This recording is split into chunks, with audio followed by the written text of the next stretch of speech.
Got a lot of cat here on my lap. Anyway, happy Monday. It's great to see you guys. Way back in the olden days of our meditation, I used to run a theme that was like, what are the benefits and advantages of meditation? Why should we sit for 20 minutes doing nothing? To an outsider, it would look like, golly, those people sure are wasting their time. But I'd like to issue a strong reminder of the benefit, one of the great benefits of meditation, I believe. A few sessions back, we were talking about our senses, and we talked about the five primary senses that we think of, but there are deeper ones, and one is called proprioception.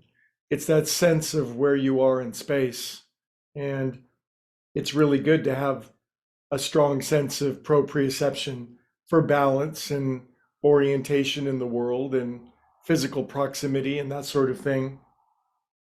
And yet, even our proprioception can become badly degraded in the most unusual way. And the example I'm going to use is the example of becoming a pilot. And so there are general aviation pilots who are good pilots, but they're not instrument trained. That takes a vast additional echelon of training to become instrument certified, because it's way more difficult, because you can't trust your proprioception anymore.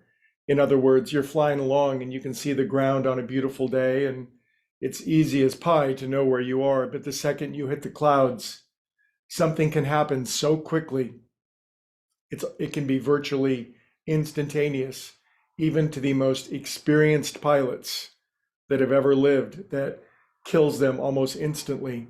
And there are a couple examples. The guy who was flying Kobe Bryant around, and JFK, who was JFK Jr., who was a really good pilot, but not good on instruments.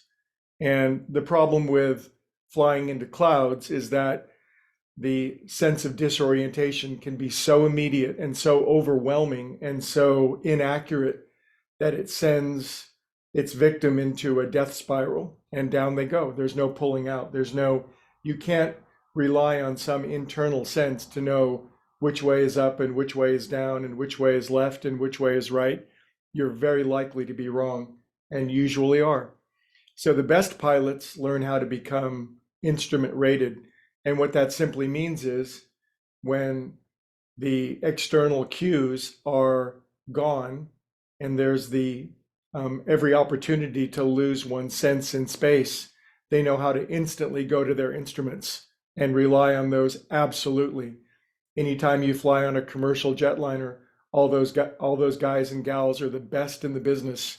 And for them, flying through that stuff is a piece of cake, because they know how to take their mind off of their external and even their own proprioception in the most urgent situations. Simply look at their instruments, follow that and trust it, and then they're back on the beam. So as meditators, this is what we learn to do, because there will be times when we're thrown into the dark, we're thrown into the fog, we're thrown into the murky uncertainty of things, and even our internal proprioception, which seems to tell us what is right or where to go, that may not be accurate, and in fact many times isn't. And maybe when we were little kids, we were thrown into very murky, dark, uncertain situations, and the proprioception we had at that time, we did the best we could with it, but it made us make decisions based on a small sense of self that later have put us in a position to be hurt. And so by meditating, we keep going to a deeper and deeper compass within ourselves that always points north.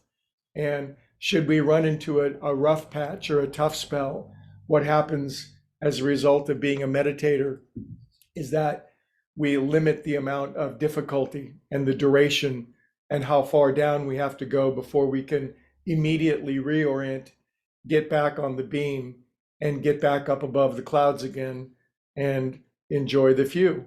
So we'll chat about this idea this week. Hope you find it helpful.